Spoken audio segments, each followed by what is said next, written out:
தமிழக ஊடகங்களை முழுக்க புறக்கணிச்சுட்டு ஒரு ஆங்கில ஊடகங்களை போய் சந்தித்ததன் மூலமாக இங்கே இருக்கிற ஊடகங்களை ஒரு அவமதிச்சிருக்கிறாரு. ஜனநாயகன் படத்தோட வெளியீட்டுக்கு கண்டிப்பாக கடைசி நேரத்தில் இப்படியாப்பட்ட ஒரு சிக்கல் வரும் அப்படிங்கிறத நான் முன்கூட்டியே கணிச்சிருந்தேன். நீங்கள் ஏன் ஏடிஎம்கே கூட நீங்கள் கூட்டணிக்கு போகலை, கிங் மேக்கராக இருக்கணும் அப்படிங்கிறதுக்காக நான் ஒன்றும் அரசியலுக்கு வரல. நான் ஒரு கிங்காக இருக்கிறதுக்காக தான் நான் அரசியலுக்கு வந்திருக்கேன். இடும்பாவனம் கார்த்திக் அவர் ஒரு ட்வீட் ஒன்று போட்டிருக்கிறார். உள்ளுக்குள்ளே நான் ஒரு சில விஷயம்லாம் சொல்கிறேன், இதை ஒரு மானை தேனை பொன்மானைலாம் போட்டு நீங்கள் வெளியில் பேசிடுங்க, ஆன் கேமராவில் எடுத்தால் பொழப்பு சிரிப்பாக சிரிச்சிரும். தமிழர்கள் அனைவருக்கும் அன்பு வணக்கம். இன்னைக்கு தமிழக அரசியல் வட்டாரத்தில் ஒரு முக்கியமான ஒரு பேசுபொருள் என்ன அப்படின்னு பார்த்தீங்கன்னா, தமிழக வெற்றி கழகத்தினுடைய தலைவர் விஜய் அவர்கள் என்டிடிவி நிருபர்களை சந்திச்சிருக்கிறாரு நேற்று. அதில் சந்திச்சுட்டு வந்ததுக்கப்புறம் விஜய் அவர்கள் என்ன சொல்லியிருக்கிறாரு அப்படின்னு அந்த என்டிடிவி நிருபர்கள் ஒரு 3 பேர் பேசியிருக்கிறாங்க. ஆக்சுவலி இது ஒரு மீட் அப்படின்னு வச்சுக்கலாம், இன்டர்வியூ அப்படின்னு வச்சுக்க முடியாதுன்னு நினைக்கிறேன். ஏன்னா எப்போவுமே ஒரு இன்டர்வியூ அப்படிங்கிறது ஒரு ஆன் கேமராவில் இருக்கும். பட் இது ஆன் கேமரா கிடையாது, ஆஃப் தி கேமராவில் தான் பண்ணியிருக்கிறாங்க. ஸோ அதில் இவர்கள் கேட்ட கேள்விகள் என்ன, அதற்கு விஜய் அவர்கள் என்ன பதில் சொன்னார் அப்படின்னு இவங்க 3 பேரும் வெளியில் சொல்லியிருக்கிறாங்க.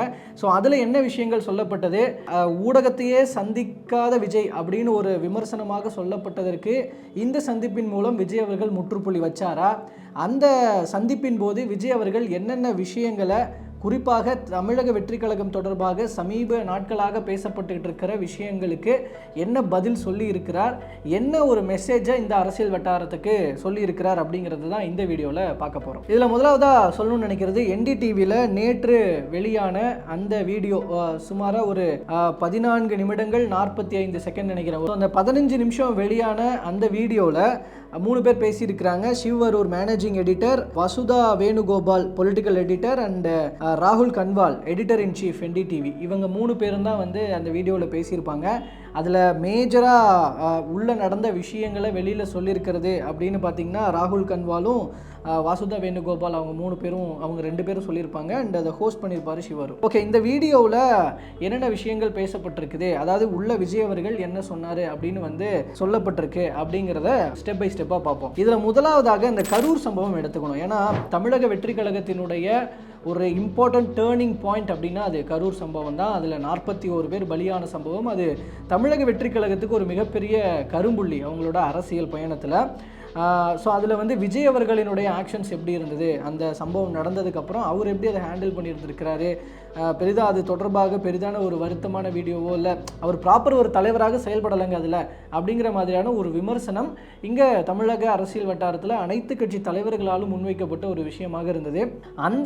அதை பற்றின ஒரு கேள்வி கேட்கும் பொழுது அதுக்கு விஜய் அவர்கள் கொடுத்த பதில் என்ன அப்படின்னா, கரூர் சம்பவம் எனக்கு ரொம்பவே அதிர்ச்சியை கொடுத்துச்சு, இன்னைக்கு வரைக்கும் என்னை அந்த நிகழ்வு பாதிச்சுக்கிட்டு இருக்கு, அப்படி ஒரு நிகழ்வு நடக்கும் அப்படின்னு நான் கொஞ்சம் கூட எதிர்பார்க்கலை அப்படிங்கிற ஒரு விஷயத்த சொல்லியிருக்கிறாரு. அதாவது இன்னமும் அந்த அதிர்ச்சியில் அவர் இருக்கிறதாக அந்த கரூர் சம்பவத்தை பொறுத்த வரைக்கும் அவர் சொல்லியிருக்கிறாரு. ஏற்கனவே பார்க்கும் பொழுது அதில் மாநில அரசினுடைய காவல்துறையினுடைய செயல்பாடுகள் தான் இதற்கு காரணமாக அமைஞ்சிருக்கு அப்படிங்கிறதெல்லாம் ஏற்கனவே அவர் வெளியிட்ட வீடியோ மூலமெல்லாம் சொல்லியிருந்தார். தாவேகா தரப்பில் சொல்லப்படுற விளக்கங்கள் எங்களுக்கு என்னென்ன கிரைட்டீரியாஸ் கொடுக்கப்பட்டிருந்ததோ நாங்கள் அதை கரெக்டாக ஃபாலோ பண்ணி தான் நாங்கள் பண்ணியிருந்தோம்.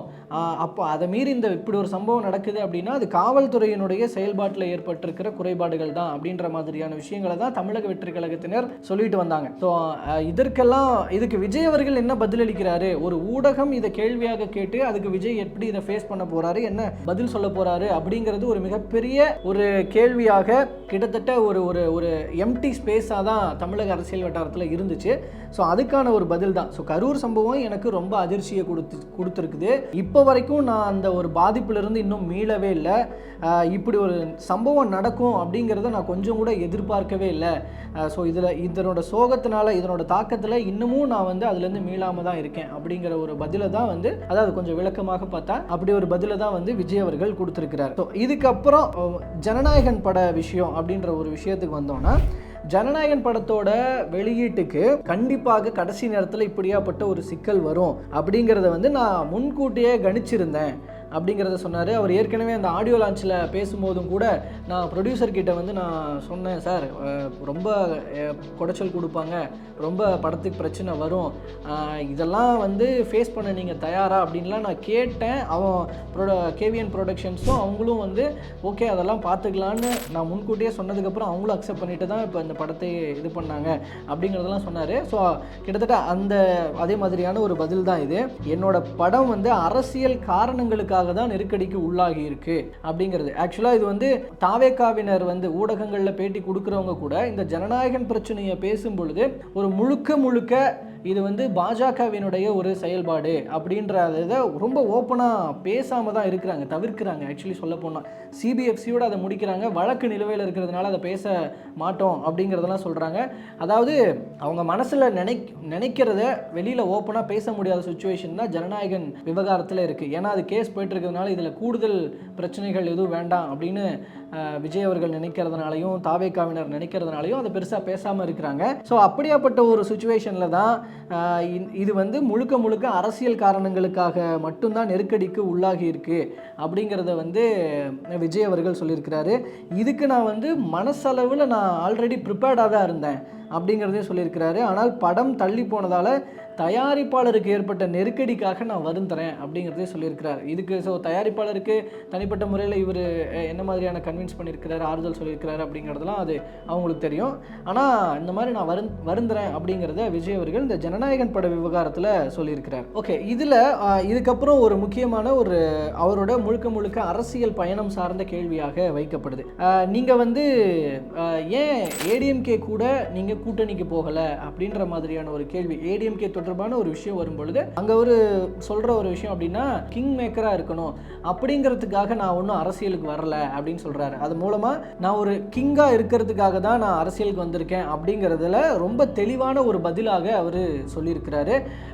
இது போக வந்து அவருடைய அரசியல் பயணம் நீங்கள் வந்து ஏதோ 2026க்காக தான் வந்திருக்கிறீங்க அப்படிங்கிற மாதிரியான ஒரு பார்வையெல்லாம் இருக்குன்றத கேள்விகள் மூலமாக வச்சுருக்காங்கன்னு நினைக்கிறேன். அதுக்கான பதிலாக அவர் சொல்கிறது வந்து நான் வந்து பல வருஷமாக நான் சினிமாவில் நடிச்சிட்டேன், இதுக்கப்புறம் என்னுடைய முழுக்க ஒரு கெரியர் அப்படிங்கிறது முழுக்க பாலிடிக்ஸ் தான் அப்படிங்கிறத முடிவு பண்ணி தான் நான் வந்திருக்கேன்.